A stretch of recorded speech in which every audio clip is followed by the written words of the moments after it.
के न्यूज, खबरों का सारथी। नमस्कार, के न्यूज के खास कार्यक्रम स्पेशल रिपोर्ट में आपका स्वागत है।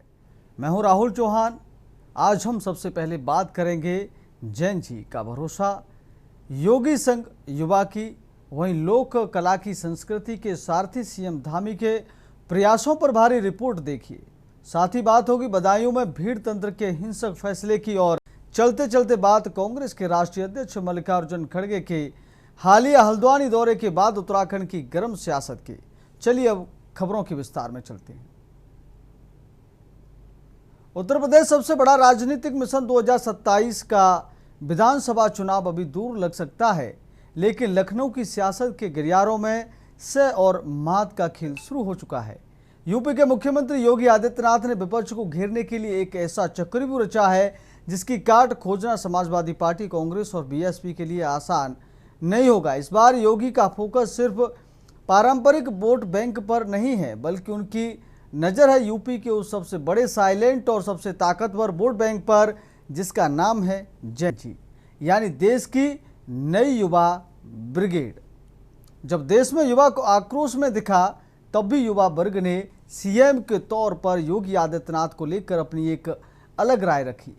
आखिर सीएम योगी जैन जी को लेकर इतने गंभीर क्यों हैं?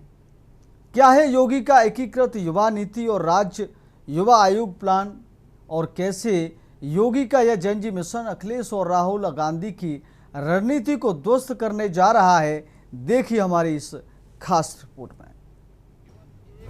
उत्तर प्रदेश में 2027 की चुनावी बिसात बिछ चुकी है। राज्य में करीब 3 करोड़ से अधिक जेन जी वोटर्स हैं जो किसी भी दल का सियासी भविष्य तय करने का मादा रखते हैं। मुख्यमंत्री योगी आदित्यनाथ भली भांति जानते हैं कि पुरानी जातिगत और धार्मिक राजनीति से इतर ये नई पीढ़ी रिजल्ट, जॉब्स, टेक्नोलॉजी और लॉ एंड ऑर्डर पर वोट देती है। और यही वजह है कि योगी सरकार ने यूपी में देश का पहला एकीकृत राज्य युवा आयोग और नई एकीकृत युवा नीति बनाने का ऐतिहासिक फैसला लिया। जेनजी के लिए योगी का 3P फॉर्मूला: सुरक्षा, अपराध पर जीरो टॉलरेंस, सुरक्षित माहौल, अफसर, एआई, रोबोटिक्स, ड्रोन और सेमीकंडक्टर सेक्टर में ट्रेनिंग, भागीदारी, युवाओं के मन को टटोल कर नीतियां बनाना। सिर्फ वादे नहीं बल्कि ग्राउंड जीरो पर काम, अभ्युदय कोचिंग या का यूनिवर्सिटीज तक विस्तार, हर जिले में यूथ इंक्यूबेशन सेंटर और ब्लॉक स्तर पर स्पोर्ट्स कॉम्प्लेक्स। योगी आदित्यनाथ का यह विजन युवाओं को सिर्फ वोटर नहीं बल्कि राज्य के विकास का पार्टनर बना रहा है। जेनजी को लुभाना पारंपरिक वोट बैंक को साधने जैसा नहीं है, ये पीढ़ी इमोशन से ज्यादा प्रैक्टिकल है। योगी आदित्यनाथ की छवि एक डिलीवर करने वाले लीडर की रही है। जब वहां युवा भर्ती, परीक्षाओं का रोजगार के मुद्दों पर मुखर हुए, तब योगी सरकार ने संवाद स्थापित किया और कड़े कानून बनाए। और यही वजह है कि युवा योगी को एक सख्त भरोसेमंद मुख्यमंत्री के रूप में देखते हैं। अब तो हमने कहा है यूपी के अंदर बहुत शीघ्र हम युवा नीति लेकर के आ रहे हैं। हर जिले के अंदर, हर महाविद्यालय के अंदर, हर विश्वविद्यालय के अंदर युवा के लिए मुख्यमंत्री अभ्युदय कोचिंग की व्यवस्था। आपको यूनियन पब्लिक सर्विस कमीशन की परीक्षा की तैयारी करनी हो, Uttar Pradesh public service commission की तैयारी करनी हो, नीट की तैयारी करनी हो, आईआईटी जेईई की तैयारी करनी हो, या किसी अन्य परीक्षा की, प्रतियोगी परीक्षा की तैयारी करनी हो, आपको आपके महाविद्यालय, विश्वविद्यालय में हम वर्चुअल भी और फिजिकल भी वहां क्लास की व्यवस्था रहेगी। और पढ़ाने वाले कौन होंगे? पढ़ाने वाला होगा वहां का डीएम भी 1 घंटा देगा, एसपी 1 घंटा देगा, क्योंकि उन्होंने यूपीएससी क्लियर किया है। एसडीएम जो यूनियन स्टेट की यूपी पब्लिक सर्विस कमीशन से जिन्होंने पास किया है, वे भी बना वहां आकर के एक क्लास लेंगे। डॉक्टर जो नीट क्वालिफाई करने के बाद डॉक्टर बना है, वह एक क्लास लेगा। इंजीनियर जो आईआईटी जेईई से पास होकर के आज इरिगेशन में, पीडब्ल्यूडी में, विभिन्न विभागों में कार्य कर रहा है, वह भी वहां देगा। योगी आदित्यनाथ को सिर्फ एक कड़क प्रशासक ही नहीं बल्कि हर आयु वर्ग के लोकप्रिय मुख्यमंत्री के रूप में देखा जाता है। जब देश के विभिन्न हिस्सों में जेनजी युवाओं के बीच गुस्सा या असंतोष की लहर दिखी, तब भी उत्तर प्रदेश के युवाओं का नजरिया अलग था। यूपी का युवा यह मानता है कि पीपली माफियाओं पर बुलडोजर चलाने का दम सिर्फ योगी आदित्यनाथ में है, और युवाओं का यही भरोसा योगी की सबसे बड़ी ताकत बन चुका है। वहीं विपक्ष की रणनीति पर गौर करें तो समाजवादी पार्टी पीडीए के चक्रव्यूह के सहारे 2027 फतेह करने का दम रखती है। वहीं बसपा के आज का आशानंद अंकल पॉलिटिक्स की बात करके राहुल और अखिलेश पर तंज कस रहे हैं और युवाओं को लुभाने की कोशिश में है। लेकिन सवाल यह है कि क्या सिर्फ भाषणों से जेन ज़ी का दिल जीता जा सकता है? सीएम योगी ने विपक्ष की कास्ट पॉलिटिक्स के बदले फ्यूचर पॉलिटिक्स का मॉडल रखा है। आज का युवा जाति से ऊपर उठकर अपना बेहतर भविष्य चाहता है और योगी सरकार उन्हें वही भविष्य देने का रोड मैप तैयार कर चुकी है। साफ है कि 2027 रण संग्राम सथार नहीं होने वाला है। एक तरफ विपक्ष पुराने सियासी फॉर्मूले को धार दे रहा है तो दूसरी तरफ योगी आदित्यनाथ उत्तर प्रदेश की युवा ब्रिगेड को अपने साथ जोड़कर एक अभेद्य किला तैयार कर रहे हैं, जिसे भेदना विपक्ष के लिए नामुमकिन जैसा दिख रहा है। योगी का मिशन जल्दी केवल एक चुनावी हथकंडा नहीं बल्कि यूपी को $1 ट्रिलियन इकोनॉमी बनाने की दिशा में सबसे बड़ा मास्टर स्ट्रोक साबित हो रहा है। दरअसल योगी आदित्यनाथ ने 2027 के महासमर से पहले ही विपक्ष के हर हथियार की काट ढूंढी है। युवा आक्रोश को अवसर में बदलना और जनता को उत्तर प्रदेश के विकास की मुख्यधारा से जोड़ना ही सीएम योगी का असली पावर गेम है। स्पेशल डेस्क की न्यूज अभियान। अब बात करें अगली स्पेशल रिपोर्ट की। उत्तराखंड जिसे देवभूमि कहा जाता है, जहां की वादियों में देवताओं का वास है, तो वहीं यहाँ की लोक संस्कृति, यहाँ के लोकगीत और लोकवाद्य इस भूमि की आत्मा है। और जब सुबह का मुखिया खुद इस संस्कृति का सबसे बड़ा मुरीद हो तो लोक कलाकारों का मान दोगुना हो जाता है। जी हाँ, हम बात कर रहे हैं मुख्यमंत्री पुष्कर सिंह धामी की। लोक संस्कृति हो या लोक कलाकार, सीएम धामी दोनों को बराबर सम्मान देने वाली शख्सियत हैं। देहरादून में आयोजित नरेंद्र सिंह नेगी संस्कृति सम्मान समारोह में सीएम धामी की मौजूदगी इसका सबसे बड़ा गवाह बनी। आइए देखते हैं लोक संस्कृति के प्रति धामी के इस अटूट लगाव पर हमारी यह खास रिपोर्ट। उत्तराखंड की पहचान सिर्फ उसकी ऊंची पहाड़ियों और नदियों से नहीं बल्कि यहाँ की समृद्ध लोक संस्कृति से है। और जब इस संस्कृति को सहेजने वाले लोक कलाकारों के सम्मान की बात आती है तो सूबे के मुखिया पुष्कर सिंह धामी हमेशा अग्रिम पंक्ति में खड़े नजर आते हैं। देहरादून में आयोजित नरेंद्र सिंह नेगी संस्कृति सम्मान समारोह की ये तस्वीरें इस बात का जीवंत प्रमाण है कि सीएम धामी जन सरोकारों और लोक विधाओं से कितना गहरा ताल्लुक रखते हैं। धामी का मानना है कि उत्तराखंड की लोक संस्कृति हमारी आत्मा है, हमारी अस्मिता है। हमारे लोक गीत, हमारी लोक भाषाएं, लोक कलाएं और पारंपरिक वाद्य यंत्र हमारी इस समृद्धि सांस्कृतिक विरासत के वो जीवंत प्रतीक हैं जिन्हें हर हाल में जिंदा रखना और आगे बढ़ाना सरकार का संकल्प है। पूरे उत्तराखंड का नाम पूरे देश दुनिया के अंदर ले जाने वाले उत्तराखंड की आन बान शान आदरणीय श्री नरेंद्र सिंह नेगी जी, और मैं सबसे पहले तो उनको आज उनके 77वें जन्मदिवस पर उनको मैं बहुत बधाई देता हूं, बहुत शुभकामनाएं देता हूं। भगवान बद्री विशाल बाबा केदार से प्रार्थना करता हूं कि वो दीर्घायु हों, स्वस्थ रहें और लंबे समय तक, दीर्घ काल तक हम उनके इस गीत संगीत को लगातार सुनते रहें, लगातार वो हम सबको प्रेरणा देते रहें। और आज जिनको सुनने के बाद सच में आप सबको भी बहुत अच्छा लगा होगा और मुझे तो बहुत ही अच्छा लगा। और मैं कह रहा था कि जो हमारे इसका चयन करने वाले हैं, मैं सबसे पहले तो उनको बहुत बधाई देता हूं। आपको बता दें कि गणरत्न नरेंद्र सिंह नेगी जी, जो कि ऐसा नाम जिन्होंने उत्तराखंड के दर्द, यहाँ की खुशियों और यहाँ के संघर्षों को अपने सुरों में पिरोया है। सीएम धामी ने इस मंच से नेगी जी के इस योगदान को नमन किया।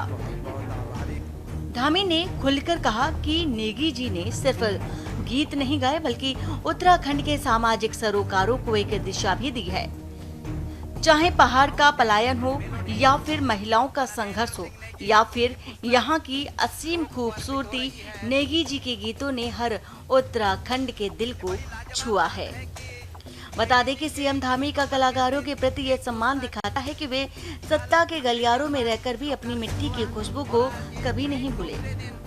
भाइयों बहनों, मैं फिर कहना चाहता हूं कि आदरणीय नरेंद्र सिंह नेगी जी केवल एक लोक कलाकार नहीं है, बल्कि देवभूमि के ऐसे महान सपूत हैं जिन्होंने उत्तराखंड के जन जन के हृदय को छूने का काम किया है।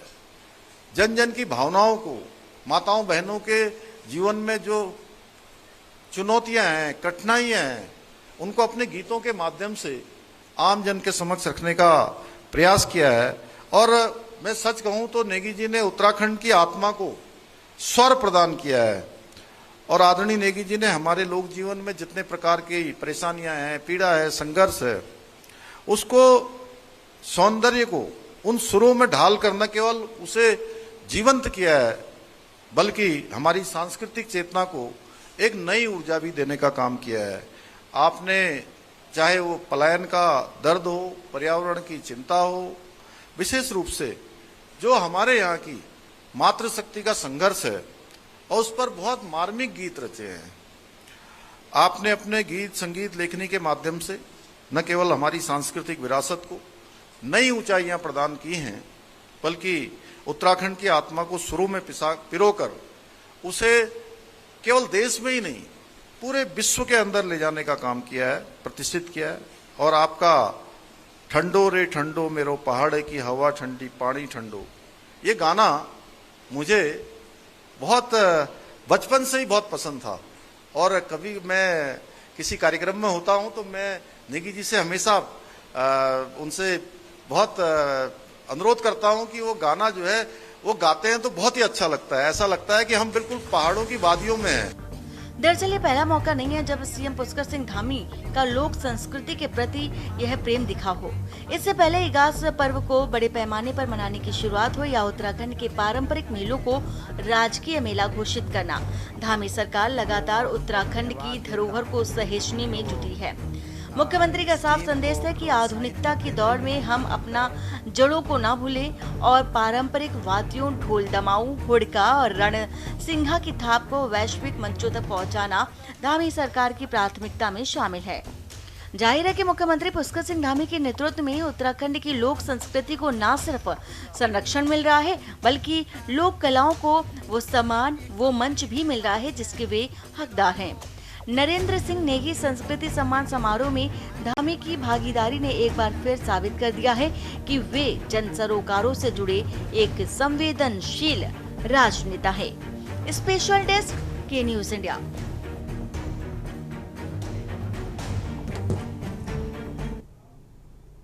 स्पेशल रिपोर्ट वक्त हो गया एक छोटे से ब्रेक का। ब्रेक के बाद स्पेशल रिपोर्ट में जल्द हाजिर होंगे।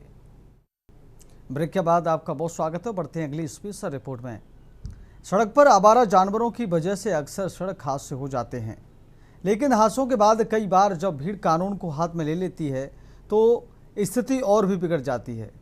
ऐसी एक तस्वीर बदायूं से सामने आई है, जहां एक गौवंश को कार की टक्कर के बाद बेकाबू भीड़ ने एक सरकारी डॉक्टर के साथ जानवरों से भी बदतर सलूक किया।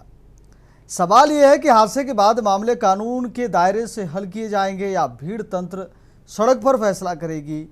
ये देखिए स्पेशल रिपोर्ट।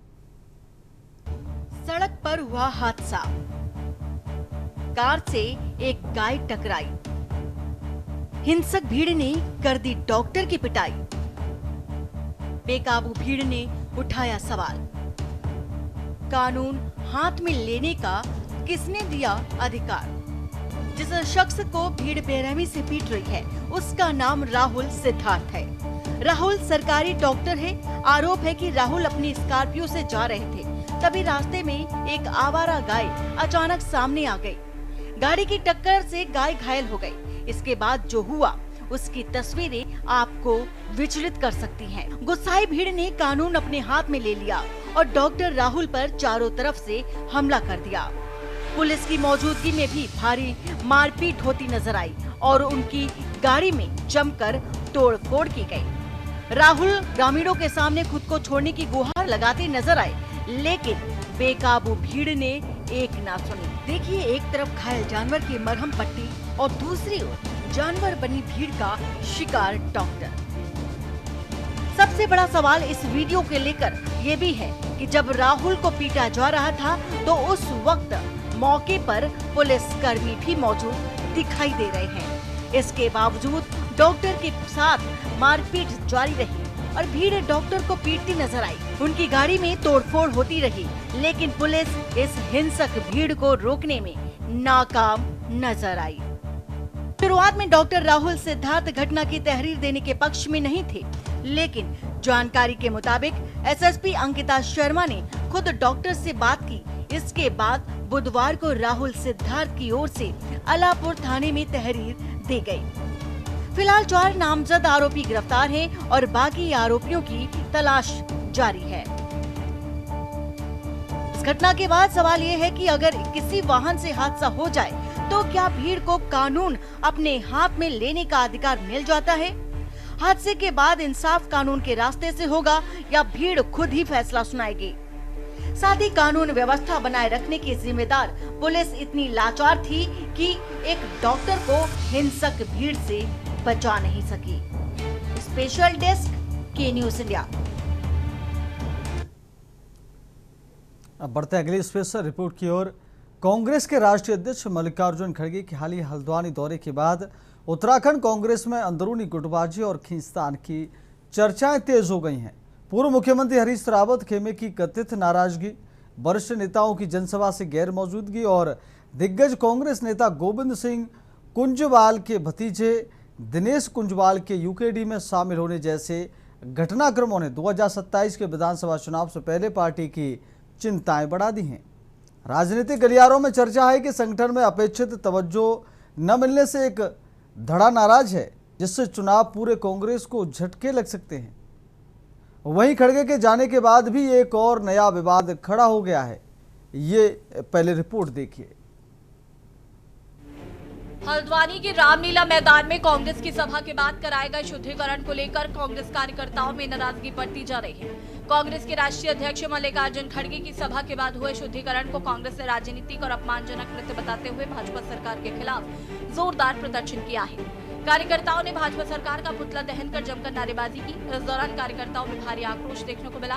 कांग्रेस नेताओं का आरोप है कि राजनीतिक कार्यक्रम के बाद धार्मिक भावनाओं को आधार बनाकर इस तरह का शुद्धिकरण कराया जाना लोकतंत्र और सामाजिक सौहार्द के खिलाफ है।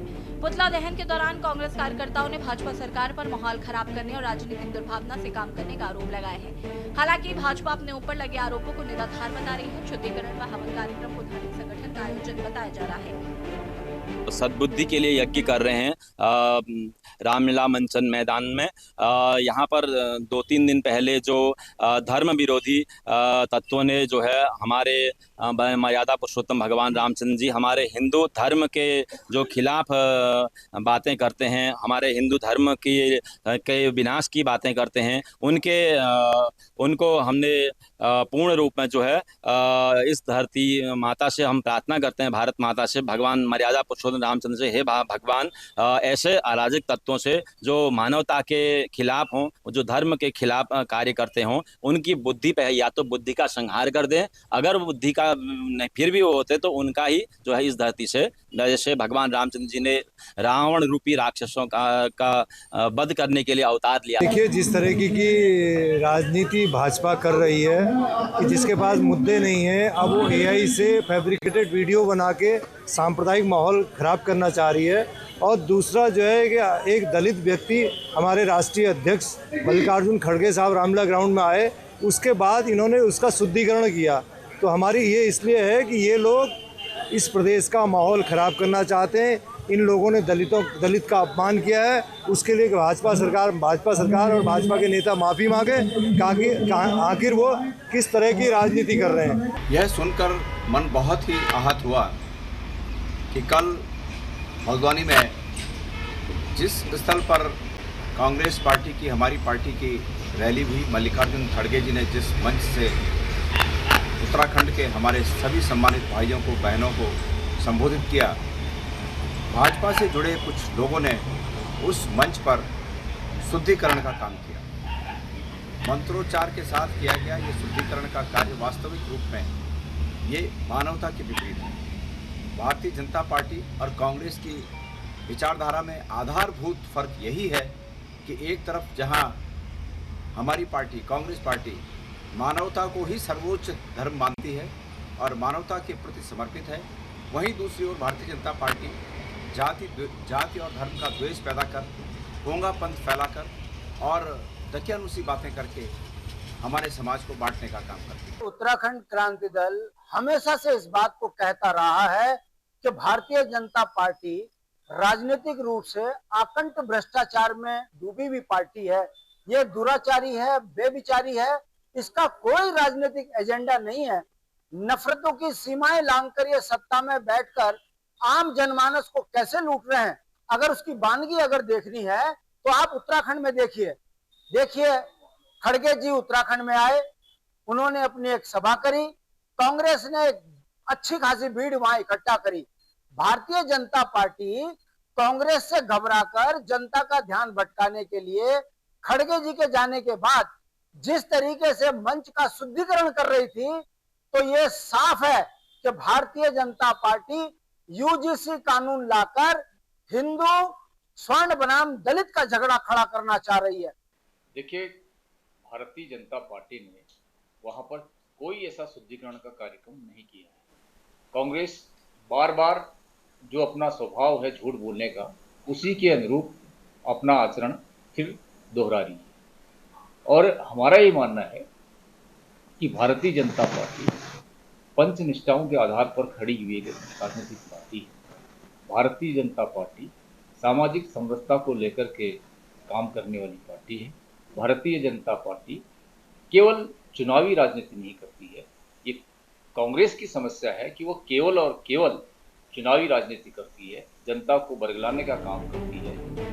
एक तरफ 2027 के चुनाव को लेकर सभी संगठनों ने तैयारियों पर जोर बना रखा है और यही वजह है कि शीर्ष नेताओं का आने का सिलसिला भी तेजी से जारी है। खड़गे के कार्यक्रम में प्रदेश के बड़े नेताओं की मौजूदगी न होना भी बड़ा सवाल है। आपसी गुटबाजी का प्रमाण बयां कर रहा है। खैर, ये मामला भी शांत भी नहीं हुआ और कांग्रेस के लिए नया बखेड़ा खड़ा हो गया है। खड़गे की जनसभा के समय पर भी बड़ा बवाल एसएसपी कार्यालय के बाहर कांग्रेसियों का नजर आया। वहीं अब विपक्षी दल भाजपा के ऊपर नाराजगी दिखता दिखाई दे रही है। रामलीला मैदान में कांग्रेस की सभा के बाद कराए गए शुद्धिकरण को लेकर राजनीति में भी अपना जोर पकड़ लिया है। ऐसे में ये आरोप प्रत्यारोप का सिलसिला आखिर कब थम पाएगा, ये बड़ा सवाल है। Uttarakhand desk report. फिलहाल स्पेशल रिपोर्ट मेरे साथ इतना ही। देखते रहिए के न्यूज़ इंडिया। नमस्कार।